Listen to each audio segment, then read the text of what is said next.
Right, everybody, good morning. Welcome to the Royal Taxidermy Society house bar.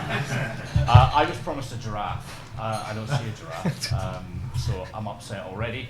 But thank you all for coming out early. Not as early as Reverend Doug is, who has got the 3:30 train this morning. So if he has gentle snoring noises coming from over here, he's forgiven. And welcome to this breakfast briefing with the Landcat. I'm Mark Paulson for the Landcat, and this is quite a lot of FSL sitting at the top table for the wedding here. And we'll be waiting to take questions from you all a little bit later on. Our subject this morning is funny.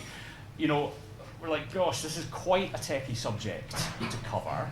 But actually, it's really interesting and really important. And will anybody be interested enough to come and be techie for a little while? And you kind of forget that sometimes actually it's really quite good fun to come along and just be techie for a little while.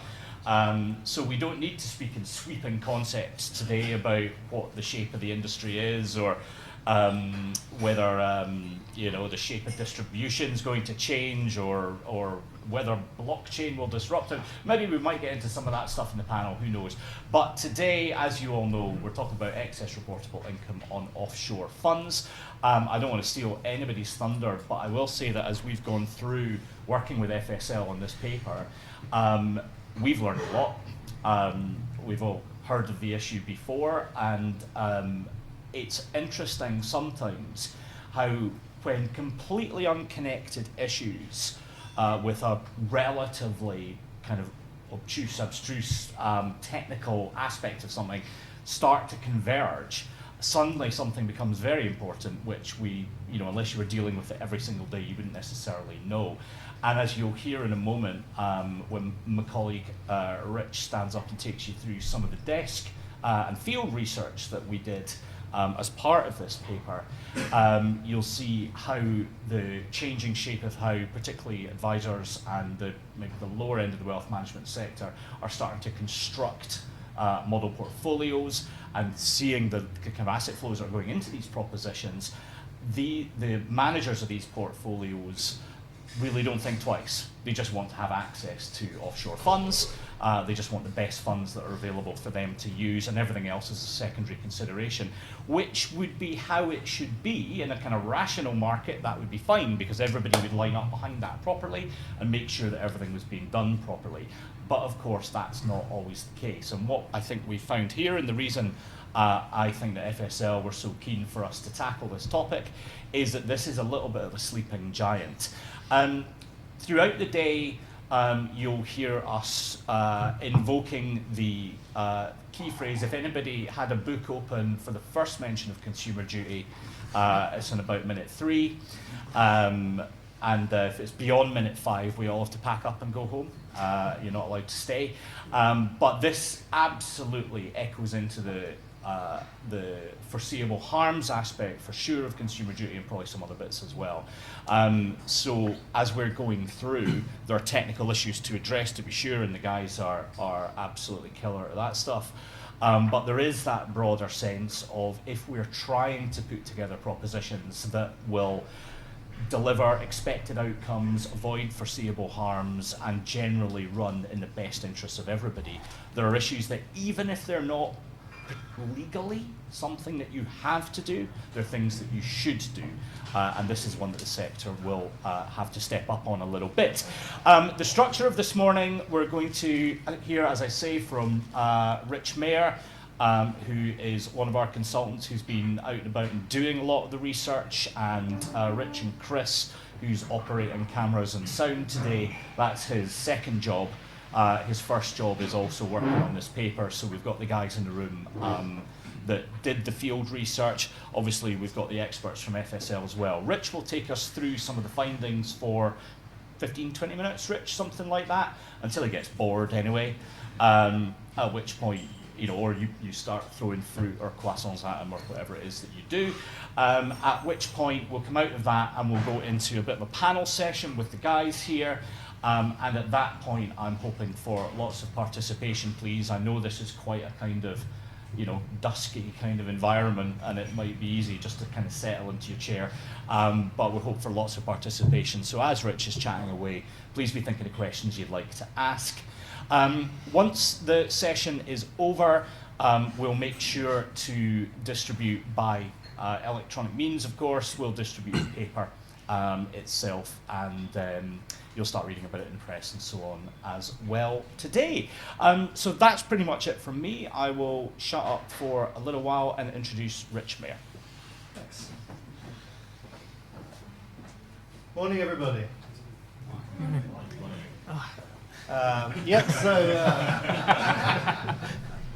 Thanks for that introduction, Mark. Rich Mayer. For those of you who don't know me, I've worked with or at platforms for the last 17 years. Rich, you don't look old enough. Yes, I am certainly old enough to have worked that long, but accessible, reportable income, it's not something that's cropped up all that commonly in that time. But that's not to say it isn't important, and as Mark introduced, it's probably that sleeping giant. The more that we got to work with FSO and understand this in a bit more detail, the more we kind of thought, well, let's use our sometimes too loud voices to escalate this a bit more. So Chris and I worked with some platforms and some advisors and some DFMs to try and get a better understanding of what the challenges are around DIY today. And this certainly isn't a kind of booting platforms or anything like that. This is just about highlighting the issues that we face today, because there's a lot of differentiation about how this works in practice at the moment. So, come on, there we go. So first off then, platforms. We spoke to some platforms about what they do with ERI and some of the challenges that they face around it. So ultimately, and I think as Mark said at the beginning, platforms aren't responsible legally for providing this data. Neither are advisors, neither are DFMs. It's the end investor or the client, also known as the person whose money it is. And so, but we find that with all our work with platforms, and we do quite a lot with it, platforms generally want to try and help provide the best outcomes to their clients, and that definitely extends to ERI and reporting. There's a sense of, we have these assets, they're with us, they're our clients already, and we do some other tax reporting as well. We'd like to help with ERI, but as a result, lots of platforms are in kind of different spaces about how established these processes are, or how manual, or whether they're in-source, outsource. Is a big kind of disparity in the ones that we spoke to. So not everyone's at the same position. And the kind of underlying theme that Chris and I certainly came out with was, bloody hell, this is really difficult. But it's not to say that they don't want to help. And so kind of group the challenges that platforms face into a few little themes.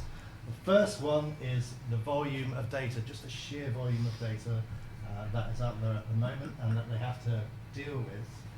And part of this, as you may have just seen a little glimpse of, is the exposure to offshore funds that are across platforms. It's pretty broad, and the reason that we've seen this, and something that Mark alluded to in his introduction, is this proliferation of DFM and outsourcing to MPS providers that we've seen across the platform market compared to, let's say, 5-10 years ago. We do a lot of work with platforms and also advisors to track these trends, and that outsourcing trend to MPS and DFM is pretty well covered. It's a really vibrant market now. There's quite hundreds of different models that are available, but it does mean that while they're there, the data provided by platforms, or that's available to platforms to pass on to the end customers, is a bit different. It's likely to vary from platform to platform. And though we didn't get kind of pounds and pence figures around this, we heard anecdotally from some platforms that the majority of the exposure is of the offshore to offshore funds is through OPS. The second issue, main issue, grouped as timelines and interpretations, which sounds like a really rubbish Charles Dickens novel. But yeah, the first part is around that timeliness. So platforms are, and indeed everyone is kind of hamstrung by this 6-month delay, which often means that things are crossing into different tax years, and it's just an absolute nightmare to reconcile. And even if a platform can get the data, the standardization and availability of that data is pretty inconsistent. We've seen one that was a PDF font size 0.2 or something like that, that you had to scan through. And I think ants with magnifying glasses would have struggled with it. And then reconciling that in any kind of normal way is a nightmare, as it is to interpret it as well. So it's lots of challenges for platforms to reconcile this data if and when they get it. However, we do think that as well as the platforms obviously wanting to help with this, and despite the challenges that we've just seen, there's some good commercials that are likely to be involved in this. I think if we imagined a Venn diagram of clients that are exposed to offshore funds in the GIA, that there's probably a lot of platforms that would like that sort of client on there. But as well as that kind of opportunity, there's the point that Mark made at the beginning around, and I can hear somewhere in the distance in the Isle of Wight, Mike Barrett's ears pricking up, that it's consumer duty and how that plays into foreseeable harm. So if identifying your target market, if you're saying that we can serve these, we can make these funds available, how does that play into the services that you're offering in identifying your target market and preventing foreseeable harms? Like I said at the top, it's not the platform's responsibilities, but they do want to help in our experience. Next, we spoke to advisors.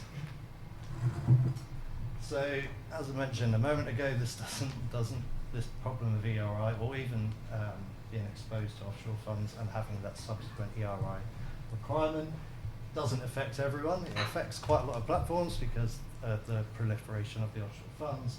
But it doesn't affect necessarily every advice firm, because it's generally going to be higher net worth clients that have maximised their ISAs and pensions and then moved on to GIAs. So they're probably fairly well off here. Though there is perhaps an argument around product recommendation here as well, particularly with the changes in CGT that affect the GIA and other initialisms. So yeah, there's an argument for onshore bonds here as well, for the platforms that do offer them.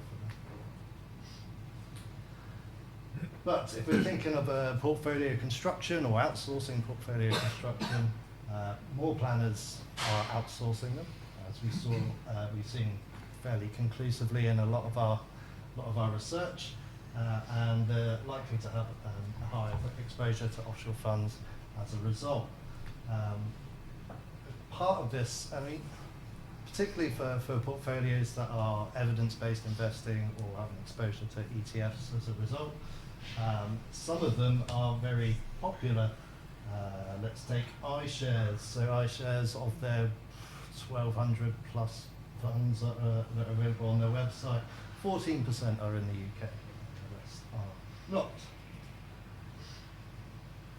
So for advisors, we spoke to an advisor to understand the challenges around using a platform that doesn't have any ERI reporting. Unsurprisingly, perhaps, this results in a lot of manual processing and calculation and the risk that goes along with it. We spoke to a big firm that has a lot of resources behind it and that has a dedicated function for this. But it's fair to say that it's a bit of a pain in the arse still. Even if you've got big resources to go with it, and part of that is the multiple platform use and the differentiations that you have between the available data that comes with it. But if we, it also kind of hinders the development. They'd rather spend that money and that effort and that resource in other places to develop their team, and it's kind of like a bit of a drain on that resource. And outside of big firms, i.e. the majority of advice firms in the UK, that's going to be a big drain on resource as well when you don't have all that much to begin with. Round off then with what the DFMs said. So for some DFMs, the level of ERI reporting from platforms is absolutely crucial to whether they'll use them. And part of that is around if we think about the DFMs wanting to use as many funds as possible, the ERI reporting part of it is effectively restricting some of that choice. We spoke to one firm that was looking at European small cap funds. 95% of them, of the top 100 performing funds for the last 5 years were offshore, and they had a very few to pick from that were onshore. So they wanted as many funds to choose from, but that's not necessarily going in hand with the availability that's on platforms at the moment. As it says there. So through this research then, I guess the things that we came out thinking about from this, it's kind of another, I'll admit this wasn't the kind of sexiest topic that we've looked at platforms, or indeed in the industry, but it doesn't mean it's not important. For all the data that we've seen around HMRC, nudge letters, the fines that are going out, the potential risks to end investors, and risks to the reputation of the industry as a whole. I think it's another kind of example of one of the things that's kind of simmering under the surface that essentially boils down to that exchange of data. And strangely, in an industry that's kind of almost completely reliant on the exchange of data, this seems to be a part that's not working as well as it should. So yeah, I think to round off then, I guess Chris and I have certainly learnt a lot on this so far, and yeah, we just wanted to kind of raise the profile of this problem before it's too late. Yeah, hence the name, Borrowed Time. Thank you very much, and I think I'll welcome back Mr. Mark Polson to do something else. Right. Thank you. Let's Stop there. you restart it. We're going to Yeah, okay. Seamless rewind. Look at that. There we go. That is what technology can do. Right, time to have a chat. Rich is going to join the panel as well. I am just going to rearrange microphones very slightly so they catch these guys. It's a brilliant place, but the acoustics are really weird. You stand just over there, you can't hear a thing, not a thing. And Andrew from FSL said, I wonder how many people have been telling each other really, really kind of filthy secrets around here. So anybody that wants to tell filthy secrets, this is a brilliant time to do it, because those guys out there, the guys in the bar and stuff, they can't hear any of it. That'll be brilliant. Right, so let's get into our panel. Before I kick off, I've brought, as in time-honored fashion, I've got some questions that we can start with. But I wonder, does anybody have anything pressing they would like to ask? Is anyone feeling brave before we dig in to the stuff that we clearly haven't pre-prepared in a call over the last few days? Yes, please. Got a question, a self-serving question as a head of a UK sales team that only distributes offshore funds, but you know it's the sort of the trend towards MPS is obviously going towards DFMs who are more sort of relaxed on the use of offshore funds, and want to use offshore funds, but I'm hearing from them that they've got more and more clients pushing for onshore-only solutions because of this issue. So where do we sort of see demand going in the future? I mean, how worried should I be about this? Well, that's a great question. So I'll put that to all the panel, and a brilliant starting question. Thank you very much. Do you want to, the mic won't hear you, but for the people in the room, what business are you from? I know fine well, but for everyone else. Federated Hermes. From Federated Hermes, so pretty big shop. So Michael, I might ask each of the panelists just introduce yourself as you start talking so everybody knows who you are. But that's a really interesting one, that an issue that perhaps isn't out there in the public consciousness so much is definitely spiking up for some clients who would be otherwise placed into offshore funds. So what's your view on where things might go? Thanks, Mark. So Michael Edwards, MD at Financial Software Limited. There's lots of different angles to look at this. I mean, I know in the report, and in fact, before I start, thank you for the report to Lancat. I thought it was fantastic. You're very welcome. Aligns with lots of what we already think, but a few surprises. I would disagree that it's not sexy. You found 3 people who think it is, for sure. Okey-dokey. So you. I mean, there's a niche for everybody, right? That's also nice. It's nice about the internet. Right? Yeah, absolutely. So, I mean, you said I need to wait 3 minutes to use the C word, consumer duty. I think I might dive straight into that. I know in the report there's the aspect of foreseeable harm, where you can provide a product without the services to go with it. I would actually also the flip side of that is there's the potential here that the best products aren't going to be offered ultimately to the end consumer. That's certainly where we're interested in looking. I think that's perhaps one of the biggest problems certainly in the consumer duty realm. We would want the full range of products to be on offer, and therefore the services to go with it. We think it is possible. We think it shouldn't be as difficult as it is. The data is available in the right places, and hooking it up to the correct calculations and automation is also possible. So it's about making the correct products available. It shouldn't be a resource drain, in our view. There's obviously lots of other angles to that. Priya, what do you reckon? We'll go to you next. If you would introduce yourself as well. So I'm Priya Patel, and I'm the data manager here at FSL. So I run the ERI part of the consultancy at FSL. And I believe that, as Michael said, the data is possible to obtain. There are lots of obviously difficulties in obtaining that data, but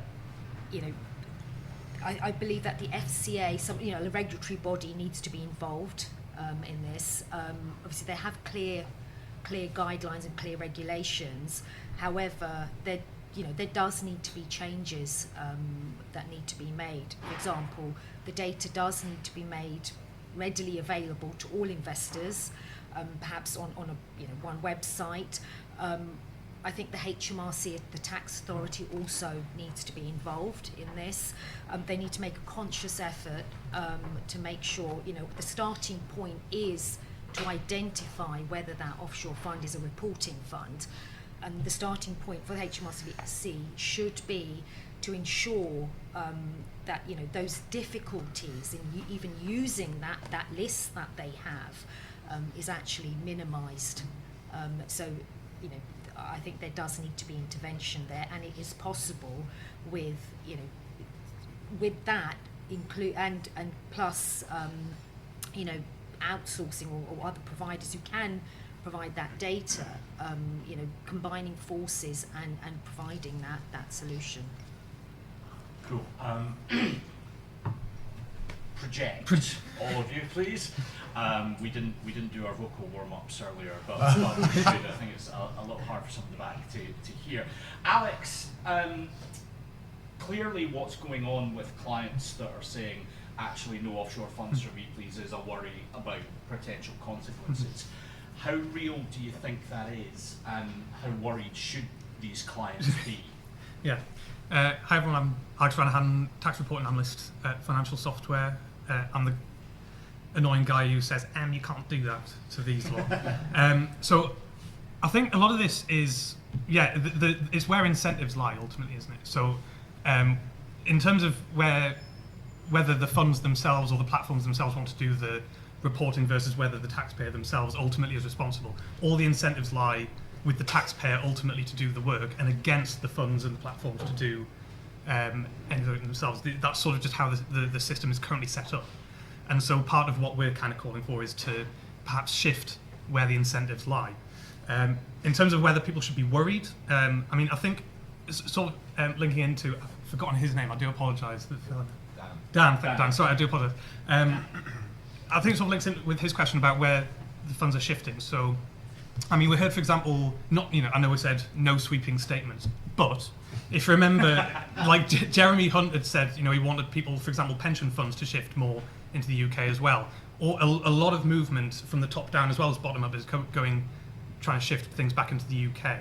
You've got things like the qualifying asset holding companies regime, things to try and make the whole system easier for people to put their money in the UK rather than move it abroad. And part of this report is about trying to emphasise that the penalty regime for getting things wrong with offshore matters is really quite strict. So, for example, the standard penalty regime for any sort of tax non-compliance tends to be that if there's no sort of prompting from HMRC, but you make a disclosure, you say, actually, hold my hand up, I've just realised I made a mistake on my tax return and I want to sort of pay the right amount of tax, the minimum penalty is 0%.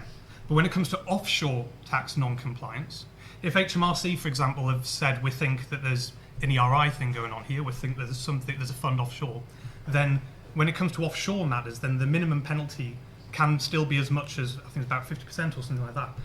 Maximum penalties go up to 200% rather than 100% for onshore matters. HMRC are taking this really seriously. Clients know that they need to take this stuff really seriously. And I'm sure that also feeds into why you're all probably getting a lot of sort of queries from clients, those of you who work sort of funds and platforms, as to, can we instead move our money into the onshore matters where at the very least the chances of missing ERI data, the chance of not knowing about these things is lessened, and the penalties for getting it wrong are smaller as well. So I think that all of these things are about incentives and where people what people sort of see as the worthwhile thing to do. Michael, you come back in? No, I think Alex has covered it fully. All right. Well done, Alex. That's fine. Rich, why don't you have a go? How worried, based on what you've seen, speaking to advisors and wealth managers and platforms, I suppose, how worried are they? Clearly, if you're distributing offshore funds, then your whole world's about that. But in the kind of broader spread, how worried do you think people are?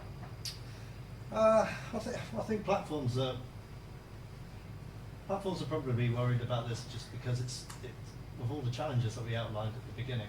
It's really hard to do it, and they want to try and get generate the best client outcomes that they can.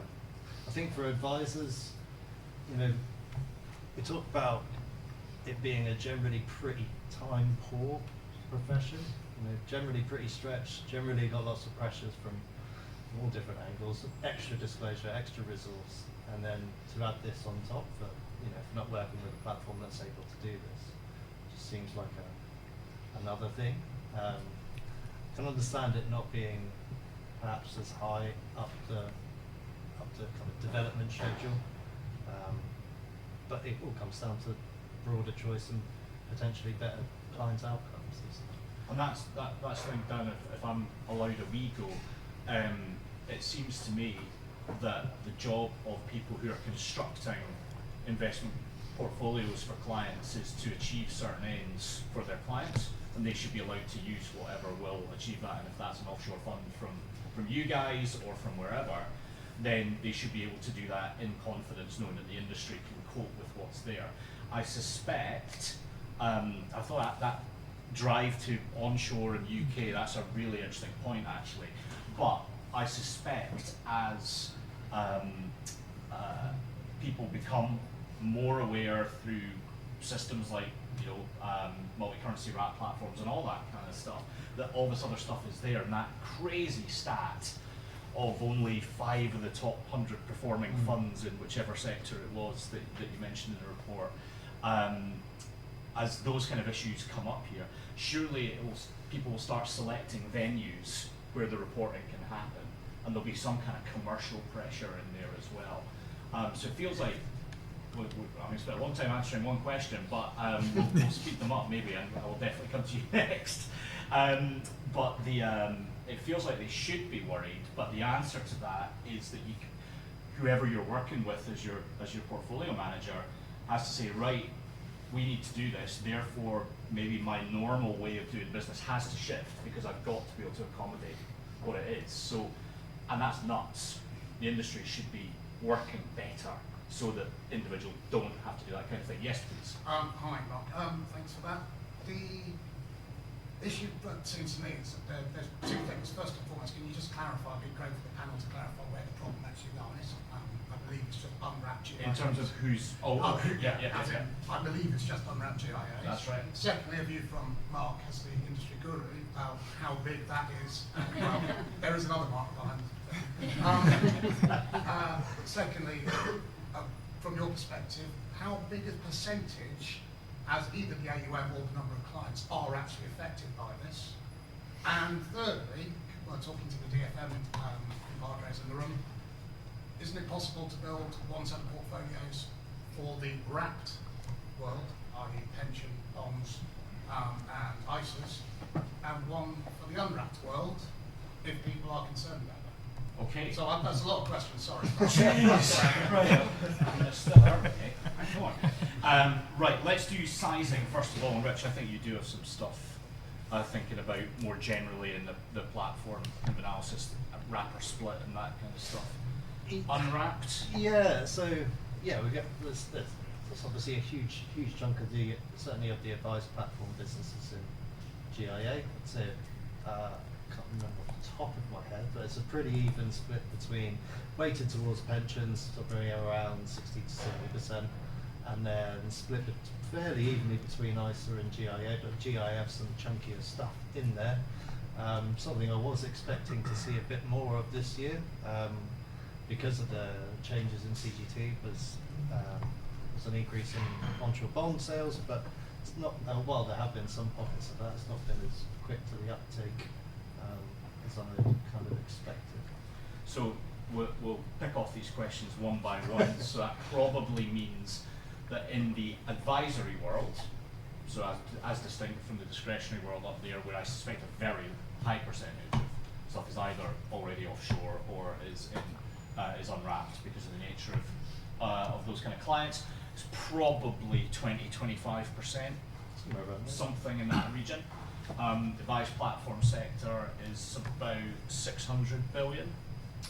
580 something.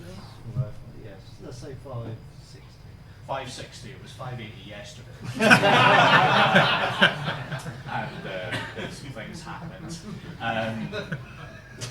Apparently Rwandan futures are all over the place. Anyway, so somewhere between 550 and 600, so take 25% of that, and that's your kind of potential coverage. So I guess in that sense, that's not massive in a kind of systemic basis, but if you're one of those clients, I guess that's a big deal. The second question, which you asked about 40 minutes ago, and I can't quite remember now, but was along the lines of what percentage of clients are being affected by it. So affected in that, by it already. Of that number or that percentage, Yeah. not everybody's going to be affected because they're under the allowance. Yeah. Etc. So again, I think from the paper you had some. I think there's about 64,000 funds on the reporting list now from Yeah. HMRC, which is, I think it's about a quarter up from 5 years ago, something like that. So the number of funds that exist that come under this regime has massively shot up. And we know from stats from a while ago, something like 10% of UK taxpayers hold some form of offshore affair. That's not necessarily reporting fund, but just something offshore. So, I mean, I imagine, in terms of the number of people affected, I think one of the things we kind of want to get across is that it's more than you might expect. It's not just the wealthiest. A lot of it will be people who don't even realise. And part of these things like nudge letters, one-to-many letters that HMRC have been sending out to a lot of people, often like bypassing the tax agents and accountants and going straight to the taxpayer. One of the things that's sort of been a big problem here, and one of the reasons why we're raising the alarm on this, is that so many people who did not know they were affected are suddenly finding themselves, oh, I've got excess reportable income to report. First of all, what is that? And this is, again, one of the things we need to really sort of stress with this report, and all the figures and things, as Mark says, are in the report that you can read. But Michael? Yeah, just to expand on it slightly, another reason it's now at the forefront is because many of these investors won't realise, once they get the data on the excess reportable income, is the impact on the CGT. So because the allowances on the CGT element are now coming down, 6,000 and again now to 3, more advisors and platforms are coming to us, and these conversations are great, but it's being driven by more people being bought into the tax regime to start with, both on the income, interest, dividends, and on the CGT element. It's just an important point we want to get across. Okay. Priya?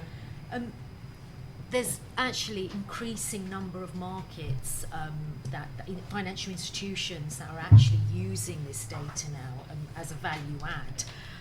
Particularly, it's driven mainly by what type of client is it. So, for example, if you have the high net worth individual, they're more likely, these financial institutions are more likely to actually provide the full set of ERI data to them and all the calculations as part of the tax reports. We have like family offices, wealth managers, private banks, accountancy firms. They're all using this data in order to provide that value-added service to investors. And secondly, it's also driven by the competition for those financial institutions. So if there's increasing, if the competitors are using this data, there tends to be more noise, and there is more noise now in the industry about making sure that these institutions do provide that data to the investors. And I guess one of the things that we clearly don't have a surgical number of how many people are affected, but the more access there is to these markets, the more people use third-party portfolio managers who maybe don't know the client. That's one of the core things here is if you're a discretionary manager running model portfolios, you may never know the names, let alone the financial circumstances of the clients who invest in those portfolios. It's all down to the advisor. And a fund sneaks in and suddenly it's in a GIA, and so nobody kind of knew that was going to be a problem. And it's funny, in one sense, I guess, many of the people who have this issue will have a very, very, very small issue. So everything around it becomes completely disproportionate for what might be a few quid.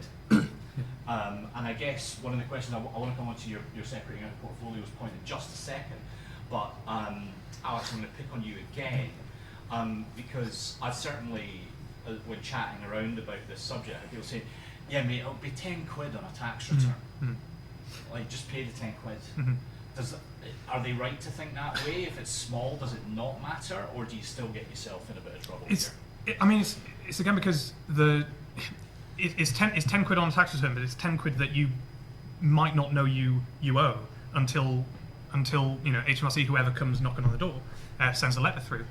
And actually, this is sort of one of the points as well. The fact that it can be for relatively trivial amounts in the grand scheme of things doesn't matter for tax agents, for example, or for platforms or whoever, to go away and look this stuff up and find the information on ERI. What is the rate of ERI? What's the deemed payment date? All the rest of it. The amount of time required to look this stuff up, find your holding, find all the rest of it, compared to the amount of tax that's actually at stake, can be massively disproportionate. And one of the things that we often hear from tax agents and whoever is they simply don't want to spend the time because they can't charge hours and hours of time to a client for the sake of, Priya will know better than I do about looking up all these funds, waiting for funds to publish data, only to at the end of 6-9 months find that actually the rate is 0. and you've been waiting for so long for nothing. But at the end of the day, the taxpayer still needs to pay the tax. And just, touching on some of these challenge areas, these are, data collection, interpreting the data, accessing it. And just to give you, a couple of examples. So, okay, an investor identifies it's an offshore fund. Okay, step one is it a reporting fund? I mean, the primary source of information is the HMRC reporting funds list. So you think, oh, that'll be easy. I just look for my fund on there with the identifier. Well, it's not as simple as it looks, because there's missing identifiers, errors on there, duplicate ISIN or duplicate identifiers. And it's a cumulative list. Sorry, Alex, there's about over 100,000 on there now. Oh, so is that? Oh, God, sorry. And what ends up happening is when the HMRC actually publishes this list every month, it's a cumulative list, and they don't highlight the additions or amendments on there either. So it becomes a minefield.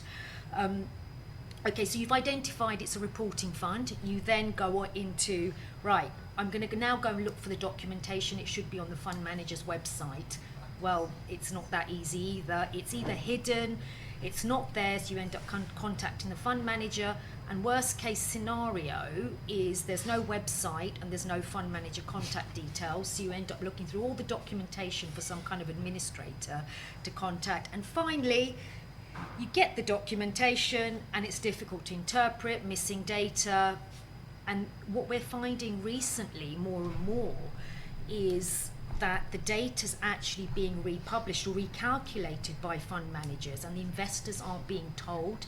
So investors may well have that information, but it could be inaccurate as well. So that ends up being another challenge. Let's just go here for a second. Can I bring it into, let's say, the real world? So, hello, my name's Mike Tate, I worked in wealth management for decades. Anyway, enough. So, One. yeah, Too young. So I actually got a nudge letter from HMRC on Friday. Really? So I did, and I've worked in this industry. To be honest, until we started talking about this, it had just been because it was an irrelevance in the bigger picture as human beings looking at their finance. And it's not a nice letter.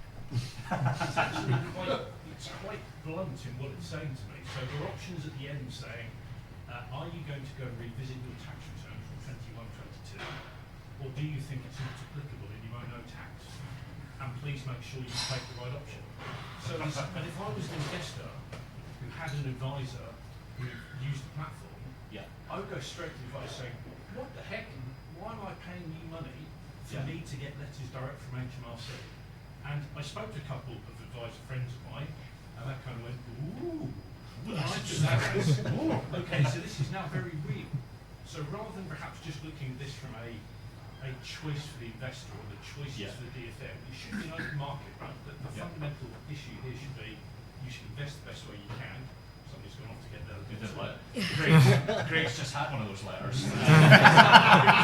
He's heading off. It brings it into the real world, and it really took me quite aback, having spent more than 1 decade in the industry, to actually get one of them. That's really interesting.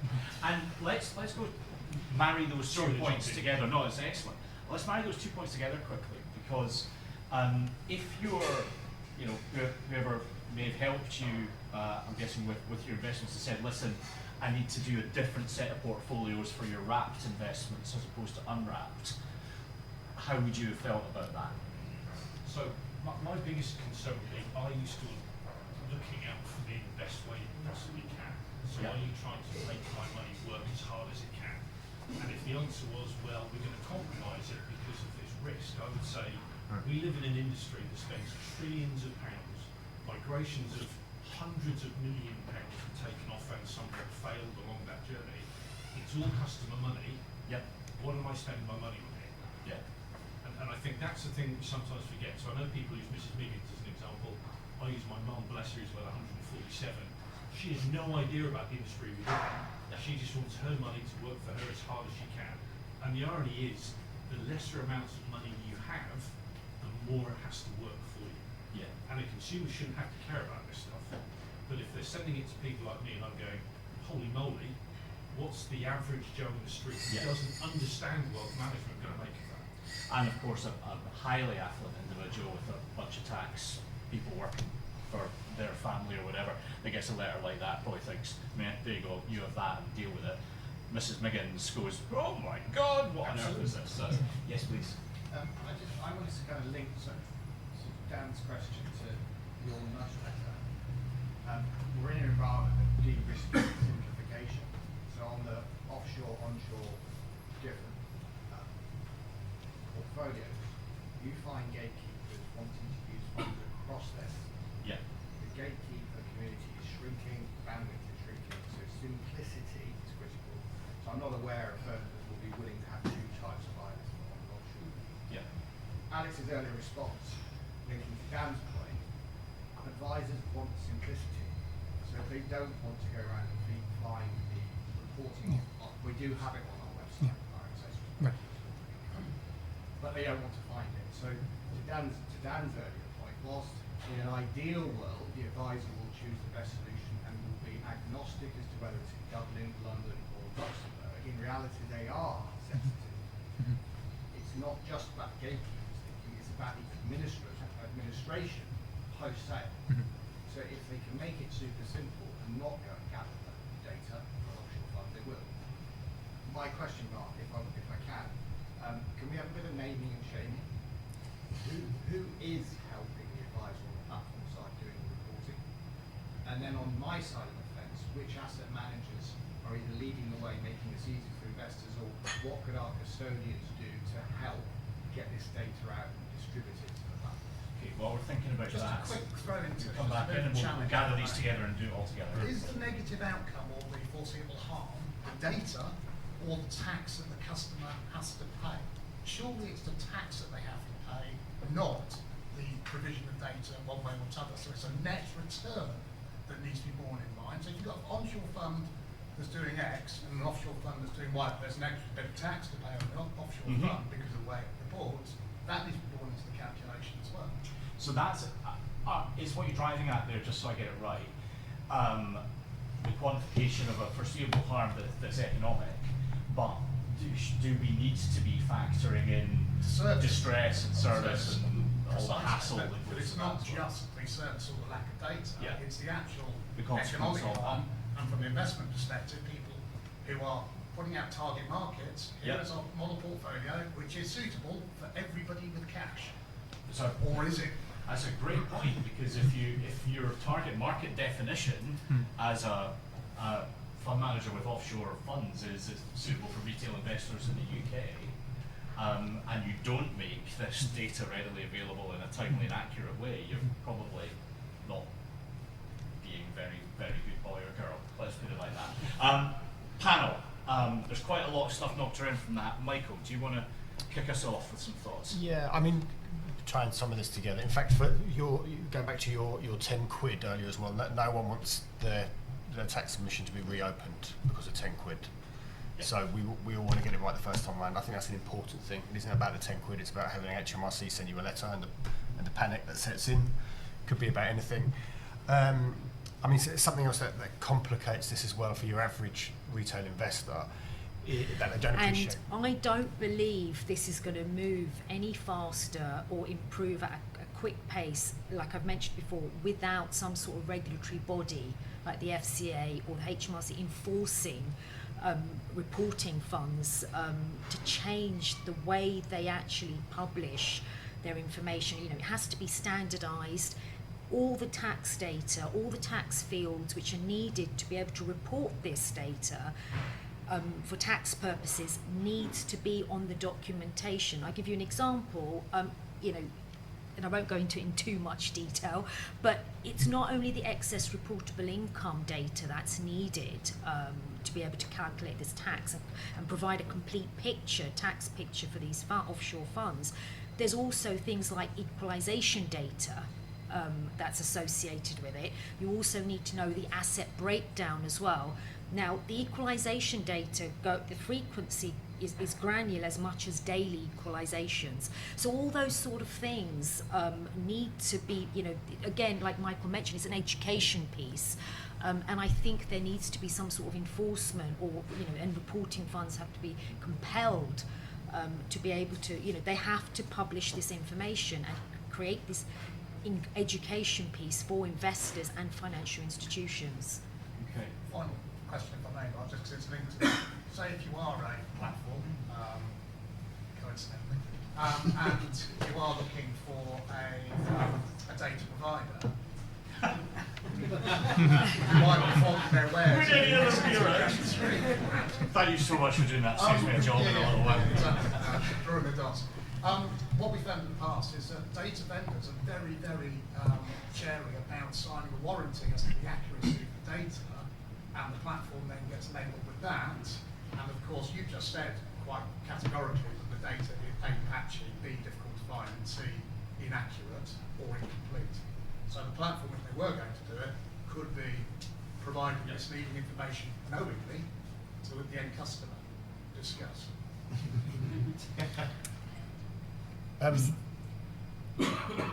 I mean, in tax reporting in general, you're always going to have disclaimers. The onus is always going to be on the end investor to report the correct amount of tax. I mean, we don't want disclaimers to be better and longer.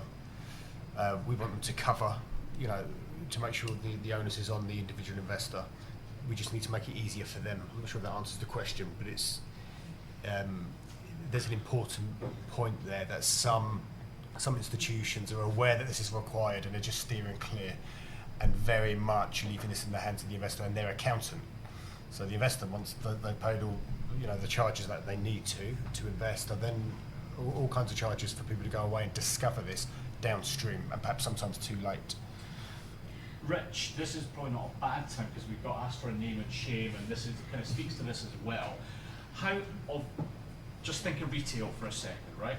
The platforms that you looked at, what kind of percentage of them are offering some kind of assistance with this? Chris will correct me on this, but was it around 70%? I think it's around, no, it's less than that, I think it's 40 to 40, 45, I think, platform reporting on ERI. Yeah. 95 are offering mutual funds.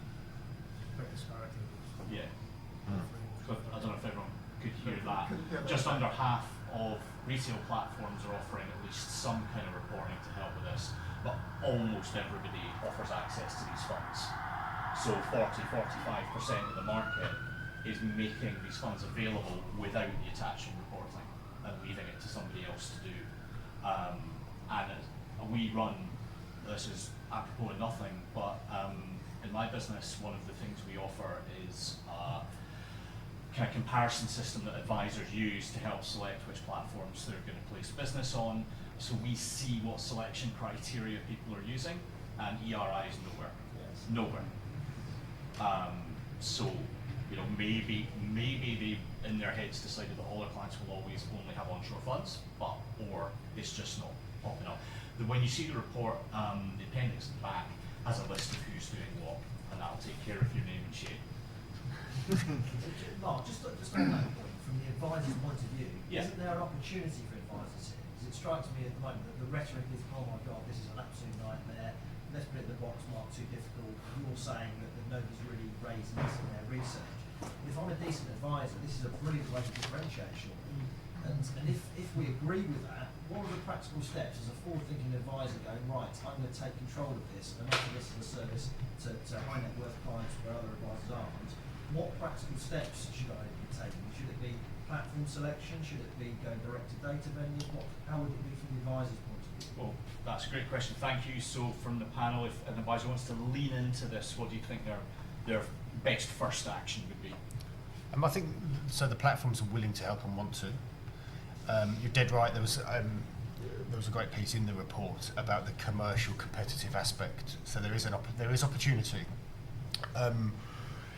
I would put the onus on the platforms that they are willing to help. So why not lean on them a bit more? There are solutions out there. The data is available. We've spoken a lot about how it's very difficult to get hold of. You know, if you're an individual or you're an accountant. So in the chain, who's the correct party to deal with it? There are companies out there that support the platforms with the data, but equally it's the calculations that go with it. You know, we know that someone will provide data. Someone's got to sit down and do the calculations. So in terms of opportunity, It's finding the correct platform that has got the data, the calculations for the income, whether it's interest or dividends, the equalisations and how they're applied, and therefore the disposals after the holding period. They do exist. I think it's part of why we're trying to raise awareness and raise the education. I know this isn't a sales piece, so I probably should stop.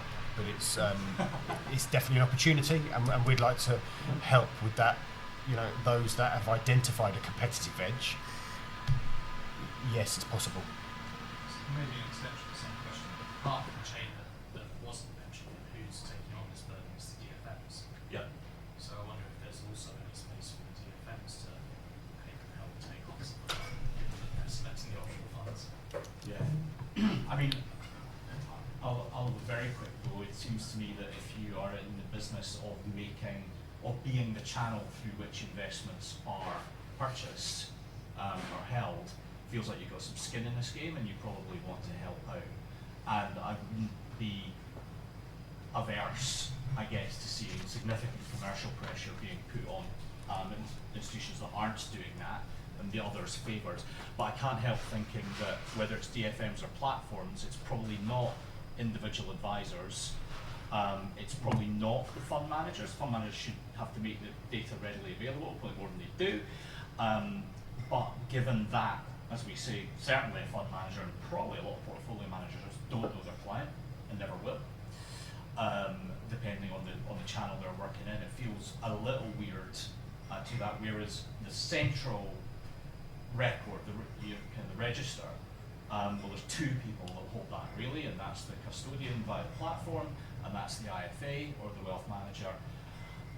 Probably feels a bit more these ones than those ones, and I wonder if a little bit of saber rattling might help. But we're running towards the end of our time, but please.